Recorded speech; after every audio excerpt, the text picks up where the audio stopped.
Hello everyone, good morning. It's Monday morning, it's okay.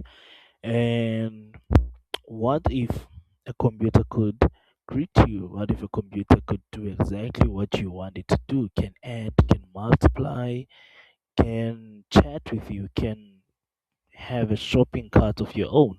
And today we are going to be doing exactly that. Hello, my name is Oviwe and this is CodeBuddy. Today we are going to be creating a simple pseudocode program that will ask a user their name, then it will greet them. Also, it will do mathematical uh, equations, will do mathematical equation in general, and it will help you to see and understand how a computer actually works and how a computer actually thinks. So on our first example, we're going to be adding two numbers. As you can see here, we input the number one and number two. So first we need to know that we have to input because the user will be the one to give us two numbers. And here the numbers that the user gave us are 5 and 3. As you can see there, 5 and 3 was dropped inside the box. And now remember, the box is the what? The box is the variable. So the box is where we store our information. So these values are now stored in box number 1 and box number 2. Now for step 2, we need to set. So the next step is where we calculate and hola. So as I was saying, on step 2, we have to calculate. So in this step, we calculate, we set the sum, which is equals to now box number 1 and box number 2. And now the computer, on the background, the computer will add the two values together. So 5 plus 3, which is equals to 8. And finally, the output. Now the output will be the results, and the answer that will pop up will be the sum, which is equals to 8.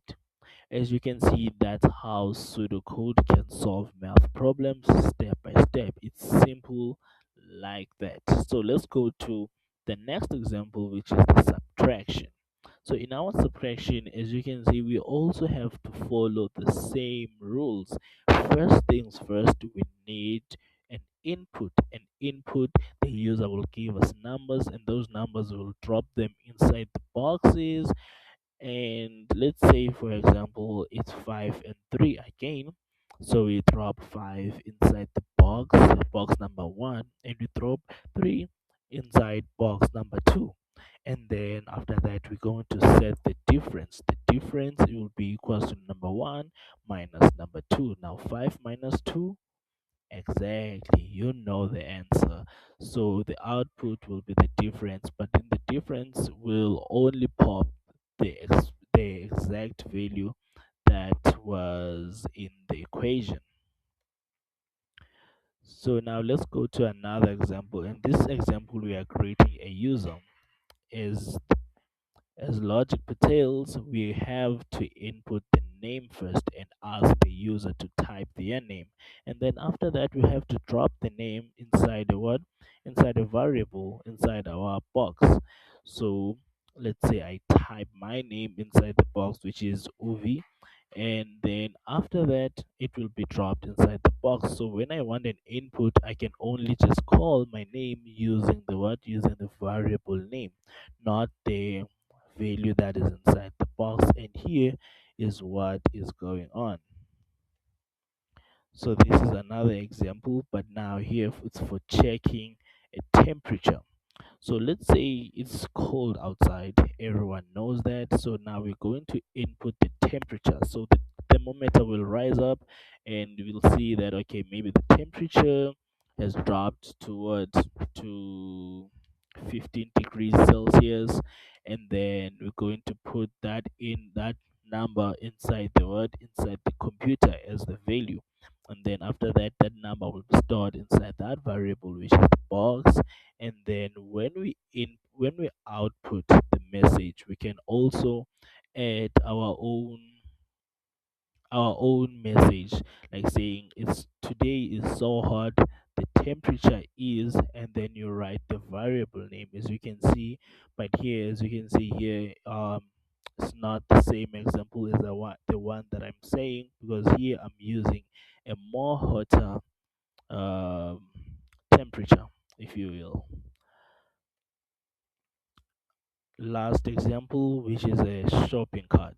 So everyone loves to go shopping, so here we're going to be inputting prices. So the items slide inside the cart as you input sorry, as you input your prices, and then you set the total by adding all of those prices together, and then after that the total will be a float.